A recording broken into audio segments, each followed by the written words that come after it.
Yeremia pasal 29 ayat 13 sampai ayatnya yang ke-14.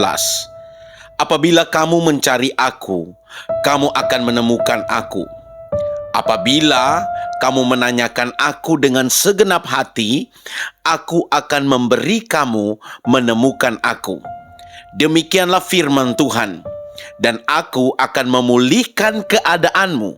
Dan aku akan memulihkan keadaanmu dan akan mengumpulkan kamu dari antara segala bangsa dan dari segala tempat kemana kamu telah kucerai-beraikan.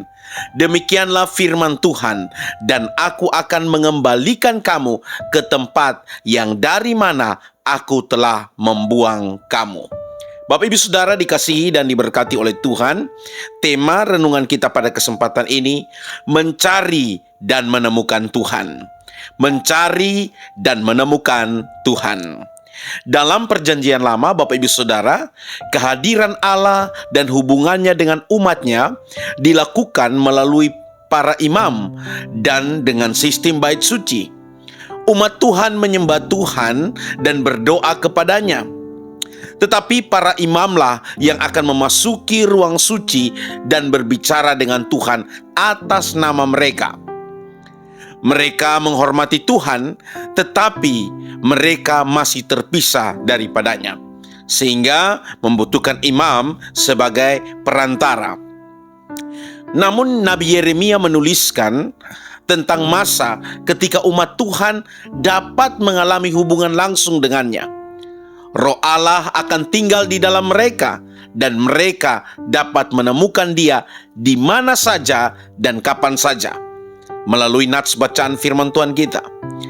Dan kita bersyukur pada kesempatan ini, melalui Tuhan Yesus Kristus, nubuat Yeremia ini digenapi. Yesus mengutus roh Allah, rohnya yang kudus tinggal di dalam kita untuk memiliki akses ke hadirat Allah setiap saat, kapan saja dan di mana saja. Bahkan di dalam 1 Yohanes pasal 2 ayat 28-29 berkata, "Maka sekarang anak-anakku, tinggallah di dalam Kristus, supaya apabila Ia menyatakan diri, kita beroleh keberanian percaya dan tidak usah malu terhadap Dia pada hari kedatangannya. Jikalau kamu tahu bahwa Ia adalah benar, kamu harus tahu juga bahwa setiap orang yang berbuat kebenaran lahir daripada Allah." Orang yang sungguh-sungguh hidup di dalam Kristus, tentu kehidupannya akan memancarkan buah-buah kebenaran. Ya, hidup menyatakan takut akan Tuhan dan menunjukkan buah-buah kebaikan, Bapak Ibu Saudara. Kita bersyukur, hal ini berarti bahwa Tuhan tidak pernah jauh lagi dari kita. Seperti yang dikatakan dalam Yeremia 29 ayat 13, Dia dapat ditemukan ketika kita mencari Dia. Dia hadir, siap menjalin hubungan dengan kita secara pribadi. Kita mengucap syukur, Allah begitu dekat. Nabi Yeremia juga menyatakan bahwa kita harus mencari Tuhan dengan segenap hati. Kita tidak hanya mencari Tuhan, namun Dia juga telah mencari kita melalui Yesus Kristus datang ke dunia. Ketika kita mengejar hubungan dengan Allah, Dia menginginkan akses ke setiap bagian diri kita, bagaimana kita berpikir, bagaimana kita bertindak, bahkan bagaimana kita merasakan kehadirannya. Itu yang Dia inginkan, Bapak Ibu Saudara. Tuhan tidak menginginkan kehidupan yang ada di dalam kemunafikan. Yesaya 29 ayat 13-14 dikatakan, "Dan Tuhan telah berfirman, oleh karena bangsa ini datang mendekat dengan mulutnya dan memuliakan aku dengan bibirnya, padahal hatinya menjauh daripadaku, dan ibadahnya kepadaku hanyalah perintah manusia yang dihafalkan. Maka sebab itu sesungguhnya aku akan melakukan pula hal-hal yang ajaib kepada bangsa ini, keajaiban yang menakjubkan. Hikmat orang-orangnya yang berhikmat akan hilang, dan kearifan orang-orang yang arif akan bersembunyi." Tuhan tidak menginginkan kita menjadi pribadi yang munafik ketika kita datang kepada Tuhan. Namun Tuhan mau kita datang mencari Dia dengan segenap hati kita, dengan ketulusan.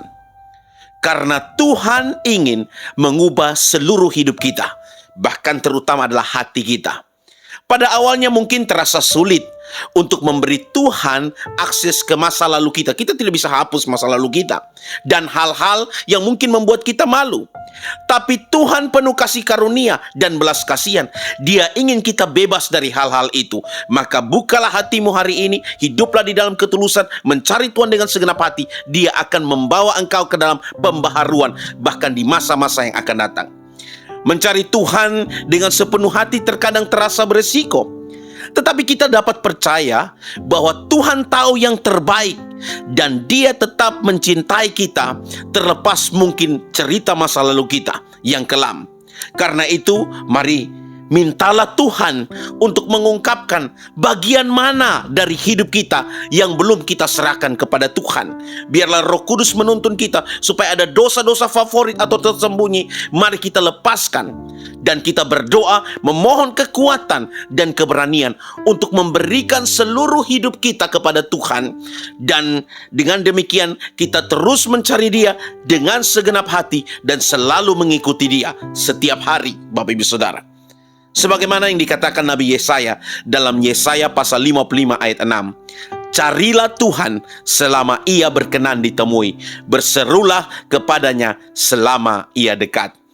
Selama masih ada kesempatan, selama kita masih bernafas, selama kehidupan Tuhan masih berikan kepada kita hari ini, tidak ada kata terlambat.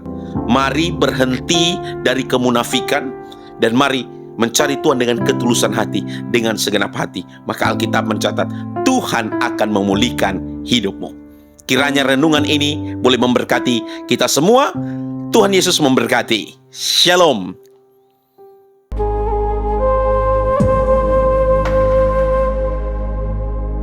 Yang ingin mengambil bagian dalam pelayanan pemberitaan ini dapat mendukung dengan menabur bagi pekerjaan Tuhan.